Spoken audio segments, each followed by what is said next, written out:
Agora as informações do mercado pecuário, aqui comigo João Pedro Cuti Dias. Boa tarde, João. Boa tarde a todos vocês. Tá bom. O boi gordo, João, teve nesta segunda-feira mais um dia de valorização em diversas regiões pecuárias.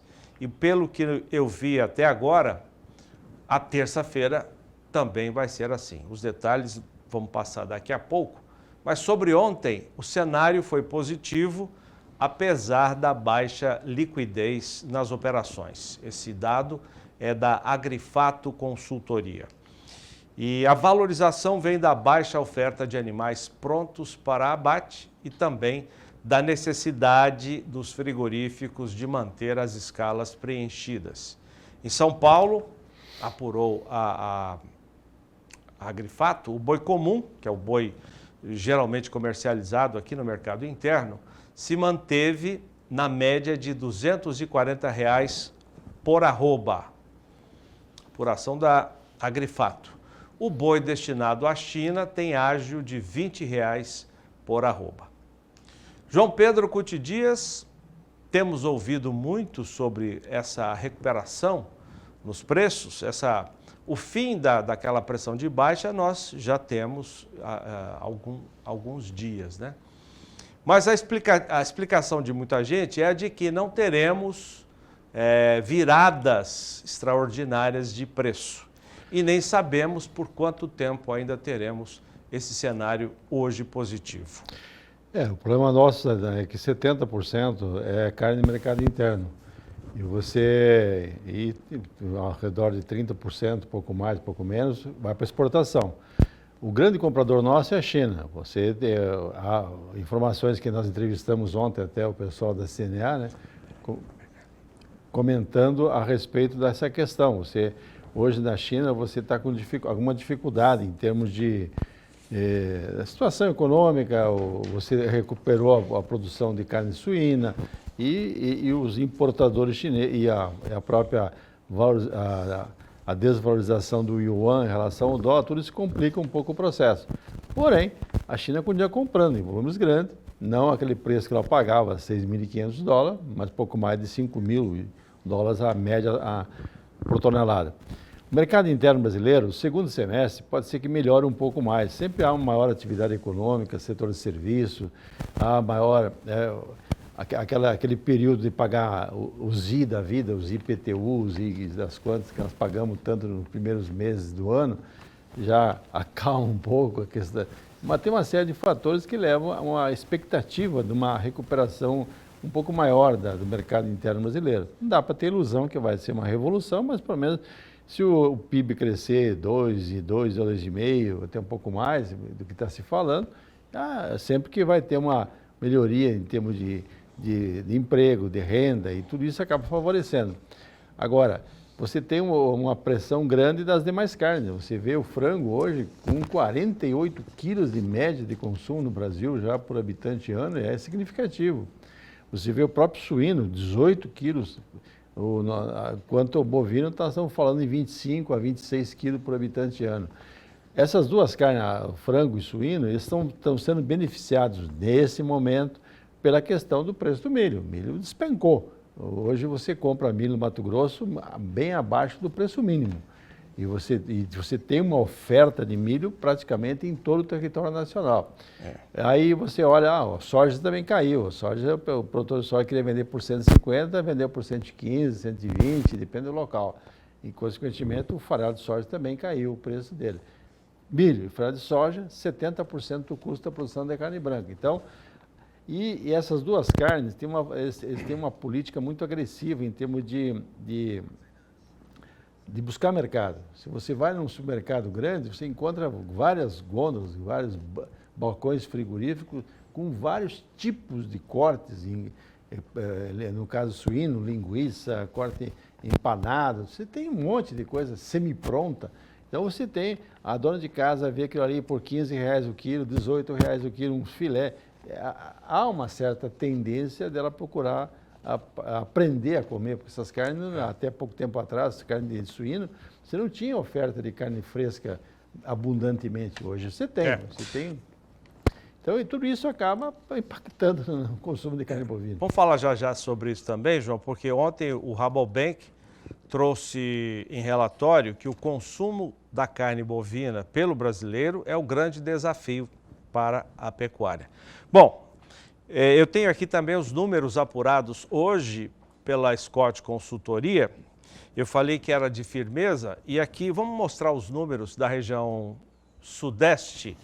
Esses valores são à vista, já tem o desconto dos impostos. São Paulo mantém os 241,50 por arroba dos últimos dias. E em Minas Gerais, no sul do estado, tivemos uma alta importante hoje de R$ 5,00 por arroba. No norte de Minas também uma alta hoje de R$ 2,00. A cotação sul e norte, em Minas Gerais, mantidas não, com alta ou recuperação, como diz o João Pedro, hoje de R$ 210. 210 também no Rio de Janeiro e no Espírito Santo. No sul do país, Pelotas teve uma alta também. Hoje, o quilo do boi vivo, que encaminhado para abate, subiu 10 centavos para R$ 8,85, igualando a cotação nas duas praças do Rio Grande do Sul. Paraná, Noroeste e Oeste de Santa Catarina mantiveram os preços. Vamos ver Centro-Oeste agora. Apenas Dourados, em Mato Grosso do Sul, você vai ver já, Dourados, em Mato Grosso do Sul, é que teve uma mudança e mudança para cima. R$ 2,00 de alta na arroba, esse valor à vista, já com desconto. E nesses valores, João Pedro, não estão incluídos os pagamentos por lotes especiais, nem as bonificações. Esse é o preço mínimo, preço de chão. Então, Dourados hoje, da commodity. O preço em Dourados hoje teve R$ 2,00 de alta. Em Mato Grosso, o cenário hoje foi de total estabilidade. Na capital, norte, sudeste e sudoeste. E no nordeste brasileiro também. Tivemos estabilidade em Alagoas. Você vai ver já. Alagoas, as duas praças da Bahia, oeste e sul. E também no oeste do Maranhão. Oeste do Maranhão. E para fechar as cotações da região norte de hoje, a região norte teve também o cenário ou de estabilidade, como é o caso do Acre, de Marabá, Paragominas, sudeste de Rondônia e norte do Tocantins, ou também de altas em Redenção no Pará, R$ 2,00 de alta por arroba, e o sul do Tocantins, que hoje tem alta de R$ 3,00 por arroba. Eu vou pedir para repetir a tela da região sudeste, porque tem uma observação sobre São Paulo. Hoje, São Paulo, segundo a Scott Consultoria, preços estáveis em Barretos e Araçatuba. E aí, como eu disse, não estão incluídos os pagamentos por lotes especiais, ou seja, não tem aí o valor ou o ágio para o boi China, para o boi Europa ou por cota Hilton ou algum programa de bonificação. É o preço commodity, é o preço de chão. Mas ontem nós demos aqui, e daqui a pouco eu vou atualizar essa informação do indicador de boi da Tagro, que em São Paulo a máxima de negócios está em R$ 260 por arroba. Não é todo mundo, evidentemente, que faz negócios a R$ 260, mas tem gente, tem pecuarista, e eles próprios, os pecuaristas, informam ao indicador de boi da Tagro que fizeram negócios na casa de R$ 260. Por certo, esse valor máximo em São Paulo, João Pedro, se refere ao boi destinado ao mercado chinês. E só em São Paulo, o ágio pago pelo boi China, segundo o indicador da Tagro, está entre R$ 15 e R$ 40. É todo mundo que está vendendo boi China com R$ 40 de ágio? Não, mas tem negócios reportados de R$ 40 por arroba o ágio em São Paulo.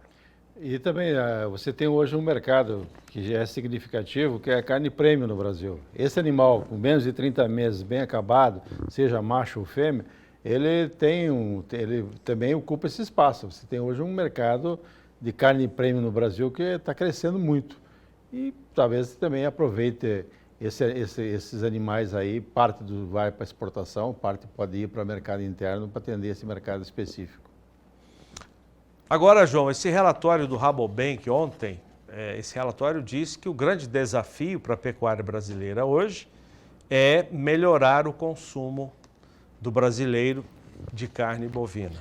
O primeiro consumo tem que ter renda, né, Zé? Normalmente, em períodos que o Brasil estava bom, de economia andando bem, pleno emprego, aumenta a média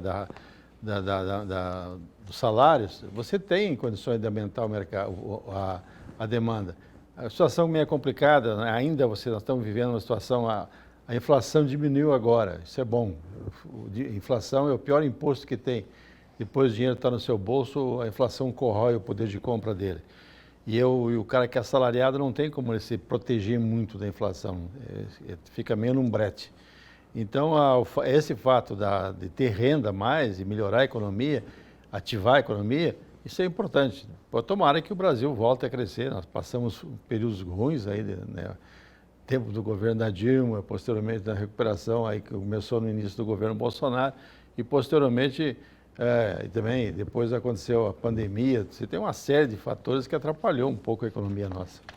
O cenário ideal para o pecuarista tem dois fatores. Primeiro, as exportações, que tudo leva a crer que serão melhores no segundo semestre do que já foram no primeiro semestre, né? Terminamos junho com um valor recorde, volume recorde de 192 mil toneladas exportadas, só in natura. Tem a carne industrializada, miúdos e outros tipos. Então, 192 mil toneladas. A tendência é melhorar no segundo semestre, até porque, tradicionalmente, o segundo semestre tem volume maior de exportação do que o primeiro semestre. Então, esse fator no cenário atual, ou cenário ideal, já está praticamente certo. E o outro fator é o aumento do consumo, que aí juntas as duas situações dariam uma valorização melhor para o preço do boi gordo. Eu acho que ontem nós comentávamos com o pessoal da CNA a procura constante para novos mercados. O Brasil depende muito da China. Qualquer 50%, mais de 50% vai para o mercado chinês. Não é que vai esquecer a China, ao contrário, tem que trabalhar mais ainda. Porém, novos mercados como a Indonésia, os países árabes, por exemplo, os países da região muçulmana, esses mercados, que são 2 bilhões de pessoas no planeta, precisam ser bem trabalhados e o Brasil ocupar esse espaço. O mercado internacional, apesar de ter caído o preço por tonelada no mercado, ele não tem muita oferta. O americano, que é o segundo, às vezes disputando o terceiro lugar na exportação, ele não tem carne. A oferta de carne está muito restrita lá. A Argentina, que passou um sufoco em 2022 e agora com seca, que é poderia ser um grande exportador também, disputar mercado.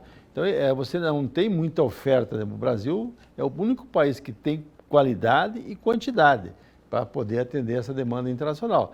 Agora, a única dificuldade que tem é se a economia mundial diminuir o impacto, recessão, etc. A China fala que está com problema, mas vai crescer 5% ao ano. Nós aqui, que não temos problema, vamos crescer 2,5%.